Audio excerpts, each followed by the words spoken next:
কেউ যদি কয় যে খাদিজা নামাজ পড়ে নাই, এটা সূরা, জীবনে কিতাবাদি পড়ছে না কোনোদিন, এলা আজেরে বাজারে। অথচ খাদিজা জীবনে একটা ওয়াক্ত নামাজ পড়েনি, এক ওয়াক্ত নামাজ পড়েনি, একটা রোজা রাখেনি, জীবনে একদিনের জন্য পর্দায় থাকেনি। বলেন, তার পুরা জীবন আমি পড়ে দেখেছি, জীবনে কোনোদিন তিনি পর্দায় ছিলেন না। ভালো করে শুনে যাবেন হাজিরিন, তিনি তাহেরা, তিনি তৈয়বা, তিনি সেই মহিয়সী নারী। জাহিলিয়াতের জমানাতে এত সুন্দর পর্দা আম্মা জানের মতো আর কেউ করে নাই। একসাথে করবেন আল্লাহু আকবার। বুঝেন নাই?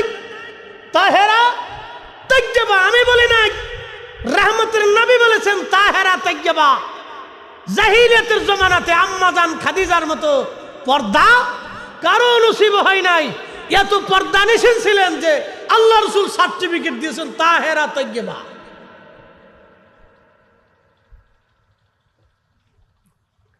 শুনে যাবেন উপস্থিতি আমার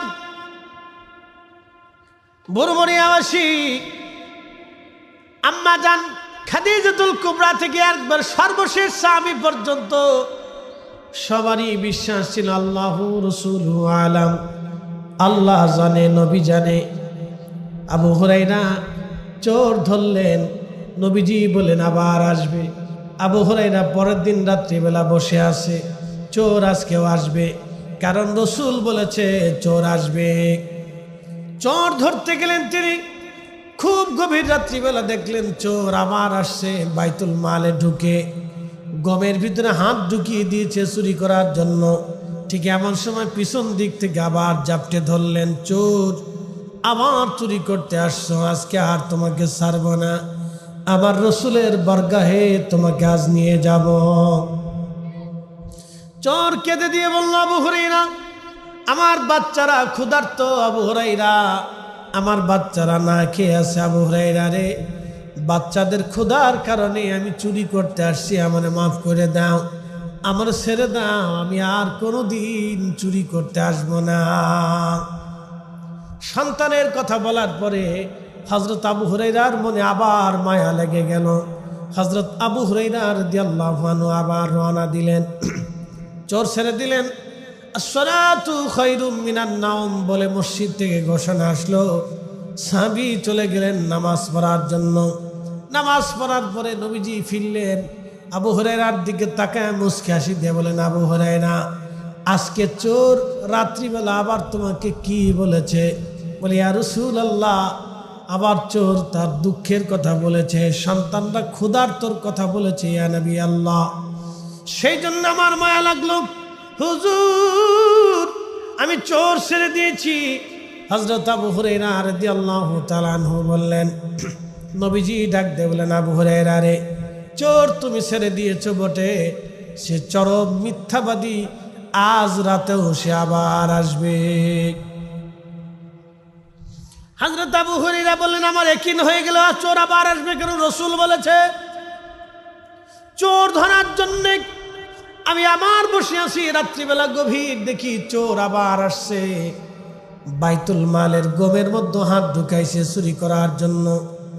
ঠিক এমন সময় আমি তাকে জাপটে ধরলাম, জাপটে ধরার পরে এবার চোর আমাকে ডাক দে বলল, আবু হুরায়রা রে 2 দিন তো আমি তোমাকে দুঃখের কথা বলেছি, আজকে তোমাকে একটা সুখের কথা বলবো আবু হুরায়রা, তুমি যদি আমাকে ছেড়ে দাও তোমাকে একটা দোয়া শিক্ষা দিব, যার ফজিলত তুমি এখনো পর্যন্ত শোনো নাই।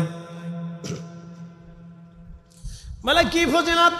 বলে, এমন একটা দোয়া তোমাকে শিখাবো, তুমি যদি রাত্রিবেলা সেই দোয়াটা পড়ে ঘুমাও, তাহলে তোমার শিয়রে একজন রহমতের ফেরেশতা দাঁড়ায়া দাঁড়ায়া তোমাকে পাহারা দিবে, তোমার বিছানায় তোমার ঘরের মধ্যে শয়তান ঢুকতে পারবে না, ওই ফেরেশতা শয়তানকে তাড়িয়ে রাখবে, পাহারা দিতে থাকবে, তোমার ক্ষতি হতে দেবে না। আবু হুরায়রা বললেন, তাহলে চোর বলো তো, বলে ছেড়ে দিবা কিনা আগে কও। হ্যাঁ ছেড়ে দেব। ফজিলতটা বলো, দোয়াটা বলে দিয়ে যাও। চোর এবার ডাক দেখে আবু হুরায়রা, সেই দোয়ার নাম আল্লাহু লা ইলাহা ইল্লা হুয়াল হাইয়ুল কাইয়্যুম লা তাখুযুহু সিনাতুন ওয়ালা নাওম। এইভাবে তিনি শিক্ষা দিয়ে বললেন, আবু হুরায়রা, এই দোয়াটার নাম হলো আয়াতুল কুরসি। আয়াতুল কুরসি পড়িয়া কোন মুসলমান যদি রাত্রিবেলা ঘুমায়, তাহলে রহমতের ফেরেশতা তার শিওরে দাঁড়ায় দাঁড়ায় পাহারা দেয়, সারা রাত পর্যন্ত পাহারা দিতে থাকবে।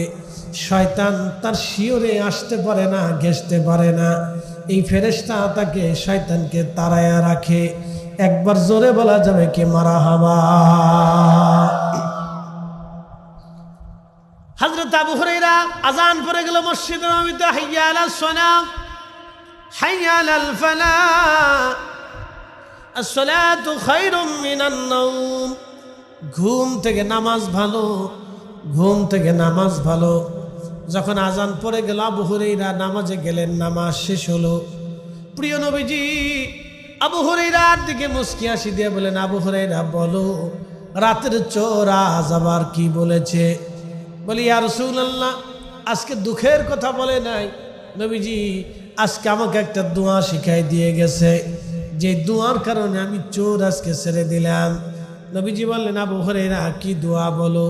হযরত আবু হুরায়রা বললেন, চোর আমাকে বলেছে আয়াতুল কুরসি পড়ে যদি কেউ রাত্রিবেলা ঘুমায়, তাহলে সারা রাত নাকি একজন রহমতের ফেরেশতারা, তার রহমতের ফেরেশতা তার শিয়রে দাঁড়াইয়া তাকে পাহারা দেয়। সারা রাত্র ভরে ভরে পাহারা দিবে, সারা রাত্র পাহারা দিবে, সারা রাত। এই সারা রাতের ভিতরে শয়তান তার কাছে আসতে পারবে না। আল্লাহর নবী বলেন, আবু হুরায়রা, চোর সত্য কথা বলেছে আজ। একসাথে কোন মারহাবা। চোর আজ সত্য বলেছে। আবু হুরায়রা রে, চোর আজ সঠিক বলেছে। কিন্তু আবু হুরায়রা সে চরম মিথ্যাবাদী। বলি, ইয়া রাসূলুল্লাহ, সেটা আবার কেমন? বলে, আবু হুরায়রা, তুমি কি জানো আজকে 3 রাত ধরে তোমার সাথে কে শয়তানি করে? বলে, না ইয়া রাসূলুল্লাহ, আল্লাহু রাসূলুহু আলাম। আল্লাহ জানে, নবী জানে। আল্লাহ জানে, নবী জানে। আল্লাহ জানে এবং তার নবী জানে। আল্লাহ আজাজিল শয়তান আজকে 3 রাত তোমাকে ধোঁকা দেওয়ার জন্যে, বাইতুল মালে এসে তোমাকে ধোঁকা দেওয়ার জন্য চেষ্টা করেছিল, কিন্তু আল্লাহ রহমতে তোমাকে ধোঁকা দিতে পারে নাই। শেষ পর্যন্ত তোমাকে দোয়া শিক্ষা দিয়ে পালিয়ে গেছে। আবু হুরায়রা সে অনেক বড় মিথ্যাবাদী, কিন্তু আয়াতুল কুরসির যে ফজিলত বলেছে এটা সত্য বলে গেছে। আমিও রাসূল বললাম, শোনো আবু হুরায়রা, এশার নামাজের পরে ঘুমোতে যাওয়ার আগে বিছানাতে যে আল্লাহর বান্দা আয়াতুল কুরসি পরে রাত্রিবেলা ঘুমায়, আল্লাহ রহমতের ফেরেশতারা তার বাড়ি পাহারা দেয়। সারা রাত্র শয়তান কাছে আসবে না। একসাথে বলবেন মারহাবা। তাহলে কোরআনের তেলাওয়াত হলে ঘরের ভিতরে বরকত, বাড়িতে বরকত, জমিনে বরকত, এলাকায় বরকত, মসজিদে বরকত। কোরআন খতম দিলে মজলিসে বরকত। ঘরে যদি কোরআন খতম দেন, ঘরও বরকতওয়ালা। যেই বাড়িতে কোরআন খতম হবে সেই বাড়িও বরকতওয়ালা। এবার আপনি বুঝে যান, সুখে যান। এই জন্য কোরআনের বরকত, কোরআনের ফজিলত নিয়ে আপনাদের সামনে আজকে আলোচনা উপস্থাপন করলাম। এই জন্য কোরআন যারা পড়তে পারেন না, কোরআন তারা শিখবেন।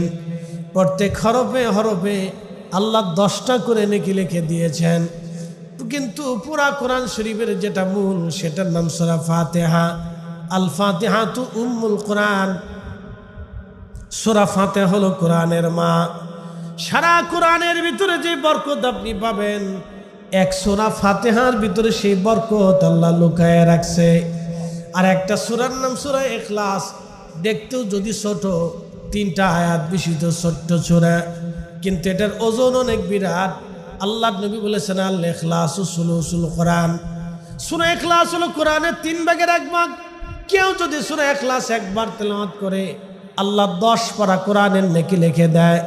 3 বার তেলাওয়াত করলে আল্লাহ 30 পারা কোরআনের নেকি আল্লাহ লিখে দেয়। অর্থাৎ 3 বার যদি কেউ সূরা ইখলাস তেলাওয়াত করে, 114টি সূরা পড়লে যে সওয়াব হয়, সূরা ইখলাস 3 বার পড়লে সেই পরিমাণে নেকি আল্লাহ লিখে দেয়। এই জন্যে কোরআন পড়বেন, কোরআন শিখবেন। কোরআন শিখা জরুরি। এই কোরআনের খেদমত, এই মাদ্রাসাকে সন্তানের মতো আদর করবেন। যারা ম্যানেজিং কমিটিতে আছেন, খুব সুন্দর করে এই মাদ্রাসা সাজিয়েছেন, অর্থ দিয়ে, টাকা দিয়ে, পয়সা দিয়ে, বৃত্ত দিয়ে এই প্রতিষ্ঠানকে যারা মহাব্বত করেন, ভালো করে শুনে রাখেন, তারা এক টাকাও আপনি ঠকবেন না। আল্লাহর নবী সাহাবীদেরকে বলেন, সাহাবীরা, মান ক্বারা আল কুরআন ফাস্তাযহারাহু ফাআল্লাহ হালালাহু ওয়া হাররামা হারামাহু ওয়া দাখালাহুল জান্নাহ। যে আমার উম্মত কোরআন শরীফ মুখস্থ করলো, কোরআনের বিধান হালালকে হালাল জেনে, হারামকে হারাম জেনে নিজের জীবন অতিবাহিত করলো, আদাখালাহুল জান্নাহ, আল্লাহ তাকে জান্নাতি বানিয়ে দেবে। সে শুধু একা জান্নাতে যাবে না, এই কোরআনের খেদমতে এই হাফেজদের তৈরি করার জন্যে, এই আলেমদেরকে তৈরি করার জন্য যারা অর্থ দিয়েছিল, টাকা দিয়েছিল, ভালোবাসা দিয়েছিল, বুদ্ধি দিয়েছিল, এই সমস্ত মানুষের ভিতরে ওয়াজাবাত লাহুন নার, এবং তার আত্মীয় স্বজনের ভিতরে যাদের জন্য জাহান্নাম একেবারে ওয়াজিব হয়ে গিয়েছিল, নবীজি বলেন আমার উম্মতেরা ওই কোরআনের হাফেজ এমন জাহান্নামী, ওয়াজিব হওয়া জাহান্নামী ব্যক্তিকে জান্নাতে সুপারিশ করে সাথে করে নিয়ে চলে যাবে। একসাথে জোরে বলেন আল্লাহু আকবার। এই জন্য হয় কোরআনের হাফেজ হন, না হয় কোরআনের খাদেম হয়ে যান, আর না হয় কোরআনের খেদমত করে আপনি খেদমত করেন, না হয় মাদ্রাসায় আপনারা যারা দিয়েছেন তারা লাভবান হয়েছেন, যারা দেন নাই তারা আপনারা ঠকে গেছেন। যারা দিছেন তারা লাভবান, যারা দেন নাই তারা ঠকছেন। যারা দিছেন তারা দিচ্ছেন, কারণ অর্থ কেউ বাড়ি নিয়ে যেতে পারে না, অর্থ কেউ কবরে নিতে পারে না, অর্থ এটা স্থায়ী না, এটা অস্থায়ী। কিন্তু যারা দিয়েছেন তারা লাভবান, যারা দেন নাই তারা ঠকছেন, যারা দিয়েছেন তারা জিতছেন। এরপরে ছোট্টই কোরআনের খেদমতের আর একটা বাস্তব উদাহরণ আপনাদের সামনে টেনে দোয়ার দিকে চলে যাব। একসাথে জোরে বলা যাবে আল্লাহু আকবার। কালকে জুমা, জুমার অনেক বরকত, এটা আমি পরে আসতেছি। নাড়াচাড়া দিবেন না, লড়াচড়া দিন না, বসেন, দোয়া করে যান। কারণ মা দোয়ার প্রতীক্ষায় কবরের উপরে বসে আছে আজকে, দাদা দাদি দোয়ার প্রতীক্ষায় কবরের উপরে তারা বসে আছে। লাড়াচাড়া দিন না, বসে শুনে যান, মনোযোগ দেন। বিশ্ববিখ্যাত একজন বাদশা ছিলেন সুলতান, সুলতান মাহমুদ গজনবী রহমতুল্লাহ। তো ওনার অভ্যাস ছিল উনি ঘুরে ঘুরে দেখতেন কে খায় কে খায় না, কে ঘুমায় কে ঘুমায় না। সারা অঞ্চল তিনারা ঘুরে ঘুরে ঘুরে ঘুরে দেখতেন। তো হজরতে সুলতান মাহমুদ গজনবী একদিন স্বর্ণের প্রদীপ নিয়ে তিনি রাস্তায় বের হতে হতে হতে হতে একটা বাজারে গেলেন। যাওয়ার পরে দেখলেন বাজারের ভিতরে একটা ছেলে, বাজারের ভিতরে একটা ছেলে বসে বসে দোকানদারের প্রদীপের পাশে বসে, চেরাগের পাশে বসে বসে কিতাব পড়তেছে। তো সুলতান মাহমুদ গজনবী জিজ্ঞেস করলেন, বেটা রে, তোমার কি প্রদীপ নাই যে তুমি দোকানের প্রদীপ আলো হাওলাত করে কিতাব পড়তেছ? ছেলেটা জবাব দিল, হুজুর আমি এতিম, বাবা নাই মা নাই, এই মাদ্রাসায় পড়ি, হুজুর আমার চেরাগ কিনে দেওয়ার মতো কেউ নাই, তেল কিনে দেওয়ার মতো কেউ নাই, এই দোকানদারের প্রদীপের পাশে বসে আমি প্রত্যেক দিন সন্ধ্যাবেলা কিতাব পড়ি। সুলতান মাহমুদ গজনবীর অন্তরের ভিতরে বড় মায়া লাগলো। তখন তিনি চিন্তা করলেন, আহা, কিয়ামতের ময়দান কায়েম হবে, কোটি কোটি মানুষ আল্লাহর দরজার সামনে দাঁড়াবে, সবাই সেই দিন বস্ত্রহীন থাকবে, আমিও সুলতান মাহমুদ বস্ত্রহীন থাকব। সেই দিন আমাকে সুলতান মাহমুদ নামে কেউ চিনবে না, সেই দিন আমাকে আল্লাহর একজন বান্দা হিসেবে সবাই চিনবে। আমিও যেমন গোলাম, সাধারণ একজন মুসলমানও তেমন গোলাম।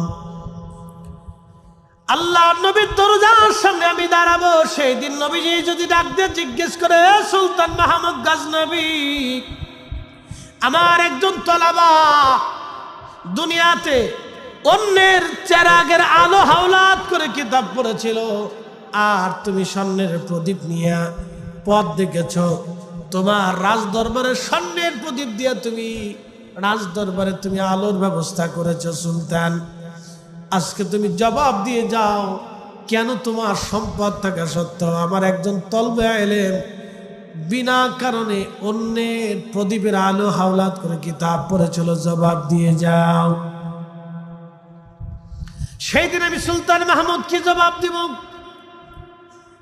নবীজির চিন্তায়, তিনি তো আশিক রাসূল ছিলেন, ভয়ে সুলতান মাহমুদ গজনবী রাহমাতুল্লাহ আলাইহি সেই স্বর্ণের প্রদীপখানা ছেলেটার হাতে দিয়ে বলেন, বেটারে এই স্বর্ণের প্রদীপ তোমাকে দিয়ে গেলাম, তুমি প্রদীপ নিয়ে কালকে থেকে আলো দিয়ে প্রদীপ নিয়ে তুমি কিতাব পড়বা।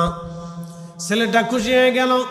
সুলতান মাহমুদ গজনবী রাহমাতুল্লাহ আলাইহি তিনি চলে গেলেন তিনার হুজরার ভিতরে, তিনার বেডরুমে চলে গেলেন, রাজপ্রাসাদে ঘুমিয়ে আছেন। হঠাৎ করে স্বপ্ন দেখতেছেন রাহমাতুল আলামিন নবীজি তশরিফ এনেছে। একবার জোরে বলা যাবে কি ইয়া রাসূলুল্লাহ? না না, আরো জোরে বলেন আল্লাহু আকবার। প্রিয় নবীজি তশরিফ এনেছে। নবীজি তশরিফ আনলেন। আল্লাহ নবী বলেন, মান রাআনি ফিল মানাম, মান রাআনি ফিল মানামি ফাকাদ রাআল হক।